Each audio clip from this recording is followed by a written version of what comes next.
दोस्तों, जिन लोगों को बेचैन रहने की आदत पड़ जाती है उन्हें बाद में किसी भी वजह की जरूरत नहीं होती। वो बेवजह भी बराबर बेचैन रह लिया करते हैं। जैसे कि हमारा पवन खेड़ा, मतलब हमारे देश के प्रधानमंत्री ने दूसरे देश के प्रधानमंत्री को अगर 150 रुपए की टॉफी का पैकेट भी गिफ्ट कर दे तो ये उसमें भी छाती पीटने लगते हैं। ये भूल जाते हैं कि इनके चहेते चाचा नेहरू ने क्या कांड कर रखे थे। वो कांग्रेस वाले जिनके आदर्श नेहरू जी 555 सिगरेट पीते थे, 555 उस समय 555 सिगरेट जो है ना, 555 सिगरेट, उसका एक डब्बा 5 रुपए का आता था। 5 रुपए का एक डब्बा आता था, जिसको विमान से लेने भेजा जाता है। अब सही जवाब सुनिएगा, महंगाई पर आपका ज्ञानवर्धन कर दूं। उस समय जब नेहरू जी 5 रुपए की सिगरेट पी जाते थे ना, उस समय आधा ग्राम सोना आता था 5 रुपए का, जिसको नेहरू जी छल्लों में उड़ा देते थे ना सिगरेट ना, वो 5 रुपए, आधा ग्राम सोना आ जाता था 5 रुपए में। 5 रुपए में एक परिवार का 15 दिन का राशन आ जाता था, सब्जी, दाल और इसके अलावा आटा। एक परिवार का 5 रुपए में आधे महीने का राशन आ जाता था। और आपने महंगाई की चर्चा की, ये नेहरू जी की चिट्ठी दिखा रहा हूं, ये नेहरू जी की चिट्ठी है जिसमें उन्होंने लिखा कि हाँ, इस वक्त देश में बड़ी सारी प्रॉब्लम हो रही है, लेकिन I am going to Mashobra with the Mountbatten for some rest as well as quiet talks with them. अकेले में एकांत में उनसे बातें करनी है और थोड़ा सा मैं रिलैक्स होना चाहता हूं, इसलिए मशोबरा जा रहा हूं। ये सारा कच्चा चिट्ठा है सर। मुझे लगता है कि जिनके अपने घर शीशे के हो ना, उनको कपड़े बदलते हुए पहले लाइट बुझा देनी चाहिए। दरअसल हमारे आज के डिबेट में डीडी न्यूज के ये धाकड़ राष्ट्रवादी एंकर यानी कि अशोक श्रीवास्तव चाचा नेहरू के कारनामे याद दिलाते हुए उनके कांड उजागर कर रहे थे और बता रहे थे कि जो लोग अभी मोदी जी पर छाती पीट रहे हैं वो याद कर लें कि उनके खुद के प्रधानमंत्री क्या कुछ कर चुके हैं। बाकी क्या हुआ हमारे आज के डिबेट में और किस तरह से अशोक श्रीवास्तव जी ने नेहरू जी की पोल खोली है, आप खुद देखिए। सवाल यह है कि प्रधानमंत्री नरेंद्र मोदी ने इस भारतीय कंपनी जो स्वदेशी के भाव से आई थी उसको प्रमोट किया, तो सैयद जवाद और राहुल गांधी को तकलीफ हो रही है। लेकिन राहुल गांधी खुद क्या प्रमोट करते हैं जानते हैं? राहुल गांधी खुद प्रमोट करते हैं बीएमडब्ल्यू। बीएमडब्ल्यू तो जैसे वो तेलंगाना के किसान खरीदते हैं ना, हाँ, बीएमडब्ल्यू गाड़ियां। राहुल गांधी बीएमडब्ल्यू का प्रचार प्रसार करते हैं। बीएमडब्ल्यू का जाकर कहते हैं कि भारत तो बर्बाद है, बीएमडब्ल्यू जैसी गाड़ियां नहीं बना रहा, तो बीएमडब्ल्यू का प्रचार राहुल गांधी करते हैं। और राहुल गांधी किसका प्रचार करते हैं? राहुल गांधी कोलंबियन कॉफी का प्रचार करते हैं। तो जो उत्तर प्रदेश में अमेठी में जो लोग हैं ना, वो कोलंबियन कॉफी पीते हैं जाके। तो इसलिए राहुल गांधी कहते हैं कि भाई मैं तो गरीब गुरबा जो है मैं तो उसकी बात करूंगा। ये 1 रुपए की जो चॉकलेट है, ये 1 रुपए की चॉकलेट तो अमीरों की है, इसमें तो पैसा डूब जाएगा। इसीलिए राहुल गांधी जाते हैं और राहुल गांधी जाकर क्या करते हैं? कोलंबियन कॉफी का प्रचार करते हैं। ये बात खुद प्रधानमंत्री नरेंद्र मोदी ने कही है, संसद के अंदर कही है कि हर सरकारों ने देश के लिए अपने अपने हिसाब से काम किया, हर प्रधानमंत्री ने अपने। तो आप ये देखना कि किसने क्या दिया, किसने क्या दिया, तो ये इससे बेहतर ये देखना है कि हर सरकार ने कुछ दिया। ये सब मानते हैं हर सरकार ने दिया, लेकिन सवाल यह है कि मोदी कुछ भी कहें, मोदी का विरोध करना है, मोदी को गाली देनी, ये कौन से संस्कार हैं? हर सरकार ने दिया, उसकी उपलब्धि मान लीजिए आप, ठीक है भाई, नेहरू जी ने दिया, अटल जी ने दिया, इंदिरा जी ने दिया, राजीव जी ने दिया, लाल बहादुर शास्त्री ने दिया, और अब प्रधानमंत्री नरेंद्र मोदी के। लेकिन आप कहें जी मोदी ने तो कुछ दिया ही नहीं। एक मुझे बता दीजिए कांग्रेस ने या विपक्ष ने प्रधानमंत्री नरेंद्र मोदी के एक काम की तारीफ की, एक मुझे बता दीजिए उठाकर। नहीं कर। ये जो भाव है ना कि हम नहीं करेंगे और हम उल्टे गालियां देंगे, इसलिए मैं कह रहा हूं मेलोडी खाओ, अपनी जबान पे लगाम लगाओ। अखिल सही जवाब मैं फिर से आपसे पूछ रहा हूं। सवाल यह कि आज राहुल गांधी को, इटली के प्रधानमंत्री को चॉकलेट देना भी अखरा, उसमें क्या गलत है भाई? भारत का एक प्रोडक्ट है, भारत का एक ब्रांड है। अगर जाकर इटली की, और ऐसा भी नहीं कि लाखों करोड़, 1 रुपए की टॉफी आती है, एक रुपए की टॉफी, 150 का पूरा, इससे क्या फर्क पड़ता है? इससे क्या आपत्ति होनी चाहिए? नहीं, अब देखिए, आपत्ति तो अलग की बात है, लेकिन चाय की पत्ती भी बहुत महंगी हो गई है। आप आपत्ति पे रहिए, हम चाय की पत्ती पे रहेंगे, वो भी महंगी होने जा रही है।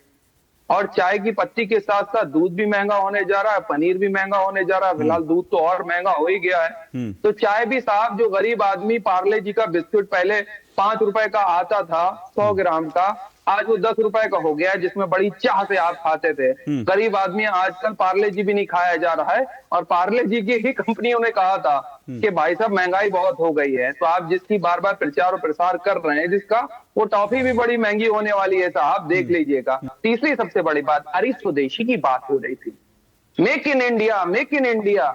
आदरणीय प्रधानमंत्री जी चश्मा मेक इन इंडिया लगाते हैं, जो पेन अपनी पॉकेट में रखते हैं वो मेक इन इंडिया रखते हैं, जिस गाड़ी से चलते हैं वो मेक इन इंडिया से चलते हैं। जो सूट पहनते हैं महंगा वाला, वो मेक इन इंडिया पहनते हैं। कहां से है मेक इन इंडिया? आप बता दें, जिस हवाई जहाज में अभी वो उड़ करके गए वो मेक इन इंडिया है। क्या तमाशा बना रखा आपने मेक इन इंडिया के नाम का? और तीसरी सबसे बड़ी बात, तीसरी, रुक जाइए, तीसरी जो आपने कही, अरे राहुल गांधी जी के लिए, पूर्व प्रधानमंत्री जी नेहरू के लिए दिन रात तो कोसते रहते हैं आप लोग, और किस भाषा का प्रयोग करते हैं आप लोग नेहरू जी के लिए, गांधी जी के लिए, और देश की स्वर्गीय प्रधानमंत्री जो शहीद हो गई उनके लिए किन अपशब्दों का करते हैं? आपको याद होगा, हम नहीं भूले, सदन के अंदर क्या कहा था निशिकांत दुबे ने नेहरू जी के बारे में? वो भूल गया? उस वक्त देश की गरिमा नहीं कर रही, और देश को इस आर्थिक संकट के तौर पे जो बहुत बड़ी चोट लगने जा रही है इस वक्त किसानों के ऊपर, मैं 4 मार्च से कह रहा हूं लगातार। देश अब रुकिए सर, सुनिए, हो गया, बहुत ज्ञान आपने दिया, थोड़ा सा ज्ञानवर्धन मुझे भी आपका करने दीजिए। मेलोडी से तकलीफ है, 1 रुपए की मेलोडी 2 रुपए की हो जाएगी, कितनी तकलीफ है? महंगाई को लेकर चाय पत्ती महंगी हो जाएगी, कितनी तकलीफ है? कांग्रेस का ये दर्द देखा नहीं जा रहा मुझसे, कितनी तकलीफ है। अरे भाई, स्वदेशी की बात आप कर रहे हो ना, अब सोचिए स्वदेशी की बात कांग्रेस वाले भी करने लगे।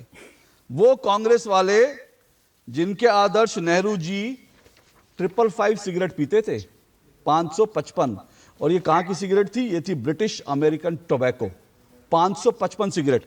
और जानते हैं, जब नेहरू की सिगरेट इंदौर लेने भेजा गया था विमान, नेहरू जी राजभवन में थे, कहां पर? भोपाल में।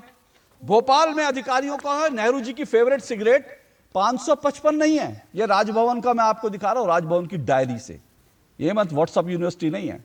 तो क्या हुआ ना कि 555 सिगरेट जो उनकी पसंदीदा सिगरेट थी वो वहां पर भोपाल में नहीं थी, तो स्पेशल एक विमान भेजा गया था सिगरेट लेने के लिए इंदौर। ठीक है, अब सर आपकी जानकारी के लिए यह भी बता दूं, जिस समय नेहरू जी ये सिगरेट पीते थे ना 555, अपने अपने शौक होते हैं, कोई बात नहीं, सबको शौक पूरे करने का अधिकार है। उस समय 555 सिगरेट जो है ना, 555 सिगरेट, उसका एक डब्बा 5 रुपए का आता था, 5 रुपए का एक डब्बा आता था, जिसको विमान से लेने भेजा जाता है। अब सही जवाब सुनिएगा, महंगाई पर आपका ज्ञानवर्धन कर दूं। उस समय जब नेहरू जी 5 रुपए की सिगरेट पी जाते थे ना, उस समय आधा ग्राम सोना आता था 5 रुपए का, 5 रुपए का आधा ग्राम सोना आता था, जिसको नेहरू जी छल्लों में उड़ा देते थे ना सिगरेट ना, वो 5 रुपए आधा ग्राम सोना आ जाता था 5 रुपए में। 5 रुपए में एक परिवार का 15 दिन का राशन आ जाता था, सब्जी, दाल और इसके अलावा आटा, एक परिवार का 5 रुपए में आधे महीने का राशन आ जाता था, जितने में नेहरू जी की सिगरेट होती। तो मुझे लगता है कि अपने गिरेबान में झांक लेना चाहिए। और आपने महंगाई की चर्चा की, क्योंकि कांग्रेस को बड़ी तकलीफ है कि भैया देश में महंगाई बढ़ रही है। आपको नहीं तकलीफ? और मोदी जी नहीं, आपको तकलीफ नहीं है? मिर्ची लगी, सुनिए, मिर्ची लगी, इनको टॉफी दीजिए, बंद कीजिए आवाज। अभी मुझे और बताना है, अभी तो मुझे और बताना है, अभी इनको परेशानी है। प्रधानमंत्री नरेंद्र मोदी विदेश क्यों चले गए? अरे भाई, जब जम्मू कश्मीर जल रहा था, पंडित नेहरू मशोबरा शिमला में माउंट बेटन कपल के साथ छुट्टियां मना रहे थे। ये नेहरू जी की चिट्ठी दिखा रहा हूं, ये नेहरू जी की चिट्ठी है, जिसमें उन्होंने लिखा कि हाँ, इस वक्त देश में बड़ी सारी प्रॉब्लम हो रही हैं, लेकिन I am going to Mashobra with the Mountbatten for some rest as well as quiet talks with them. अकेले में एकांत में उनसे बातें करनी है और थोड़ा सा मैं रिलैक्स होना चाहता हूं, इसीलिए मशोबरा जा रहा हूं। उसके बाद जब ये गांधी परिवार डेक पर, आईएनएस के डेक पर पूरे इंडोनेशिया में छुट्टी मना रहा था, उस वक्त देश की महंगाई दर 2% से बढ़कर 13% हो गई थी। 2% से बढ़कर 13% महंगाई थी। तब याद नहीं आया। ये सारा कच्चा चिट्ठा है सर। मुझे लगता है कि जिनके अपने घर शीशे के हो ना, उनको कपड़े बदलते हुए पहले लाइट बुझा देनी चाहिए। सही है जवाब, विषय पर है। अभी आपने बड़ा लंबा चौड़ा जो है नेहरू जी पे ज्ञान दे दिया। मैंने तो आपको ज्ञान नहीं दिया सर, मैंने कोई ज्ञान नहीं दिया, मैंने जो खबरें हैं मैंने खबरें पढ़ी। आपने जिक्र करा पंडित जवाहरलाल नेहरू जी का, स्वर्गीय पंडित जवाहरलाल नेहरू जी का। वो शख्स इस देश के अंदर आईटी खोल कर गया है, एम्स खोल करके गया। ये दूरदर्शन में आप बैठते हैं, वो उसी के जमाने में खोला गया।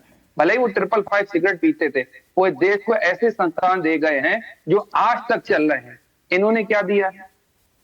मुझे आज बड़ी अफसोस हो गया। वैसे मैं आदरणीय प्रधानमंत्री जी का एज ए प्राइम मिनिस्टर बहुत सम्मान करता हूँ, हम दो, हमारे दो, जिन उद्योगपतियों के लिए, जिनके ऊपर से लगातार टैक्स को, इनकम टैक्स की लगातार उनको जो है माफी पे माफी, माफी पे माफी दिए जा रही है, जो हजारों करोड़ रुपए का यहाँ से चूना लगा करके विदेश चले गए हैं, वो तो बगल में खड़े होते थे। कौन से लोग गए?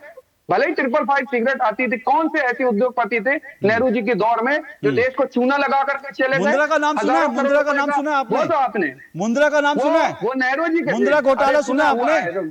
मुंद्रा, अच्छा जीप घोटाला सुना है? एक मिनट रुकिए, एक मिनट, सही जवाब, एक मिनट। अगर आप चाहते हैं आपका ज्ञान वर्धन करूं तो हिंदुस्तान का पहला घोटाला कब हुआ था बताइए?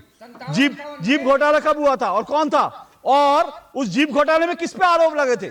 जरा रिसर्च करिए, सुनिए, रिसर्च करिए। और एक सुनिए, मैं भी आपको आप सुनिए, सैयद जवाब सुनिए। ये जो सैयद जवाब ज्ञान दे रहे हैं ना, ये रिलायंस तो दरअसल जब तक कांग्रेस की सरकारें थी तब तक जो है रिलायंस इंडस्ट्री तो झालमुड़ी बेचती थी।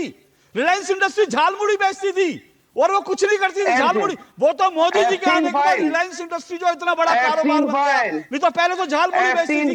सैयद जवाब सुनिए, एक मिनट, हो गया, एक मिनट। किसने क्या दिया है, एक मिनट, किसने क्या दिया है वो मैं कच्चा चिट्ठा खोलने लगूंगा, और किसके राज में क्या घोटाले हुए हैं तो आपके लिए मुंह छुपाना मुश्किल हो जाएगा। इसलिए मैं कह रहा हूं विषय पर रहिए। सवाल यह है कि आर्थिक संकट प्रधानमंत्री नरेंद्र मोदी का दिया हुआ नहीं है, यह दुनिया में इस वक्त संकट चल रहा है, उस संकट के हम भी भागीदार हैं। महंगाई बढ़ रही है, ये सही बात है, लेकिन ये महंगाई ऐसी महंगाई नहीं है जिसको लोग सह ना सके। जिस समय 555 के सिगरेट के छल्ले उड़ाए जाते थे ना, उस समय देश गरीबी के उस गर्त में पड़ा हुआ था, और आज 2014 से लेकर अब तक 25 करोड़ लोग गरीबी रेखा से ऊपर उठाए गए हैं। ज्ञान ना हो तो ना बोला कीजिए। ज्ञान ना हो तो चुप रहना ही ज्यादा अच्छा होता है। ज्ञान ना हो तो मुंह बंद करके बैठना ही अच्छा हुआ करता है, क्योंकि इससे आप ना सिर्फ अपना बल्कि अपनी पार्टी का भी नुकसान कर रहे होते हो। बात रही महंगाई की, बात रही देश के हालात की, तो ये हालात पूरी दुनिया के हो चुके हैं। पूरी दुनिया में ही महंगाई बढ़ रही है, पूरी दुनिया में ही गैस की और तेल की किल्लतें हो रखी हैं, जिसकी वजह से बाकी चीजें लगातार महंगी हो रही हैं, जिससे भारत भी अछूता तो नहीं है। बाकी आप लोग इस बारे में क्या सोचते हैं, कमेंट कर जरूर बताएं। जल्द मिलते हैं किसी नए वीडियो में नए टॉपिक के साथ। तब तक गुड बाय, नमस्कार, जय।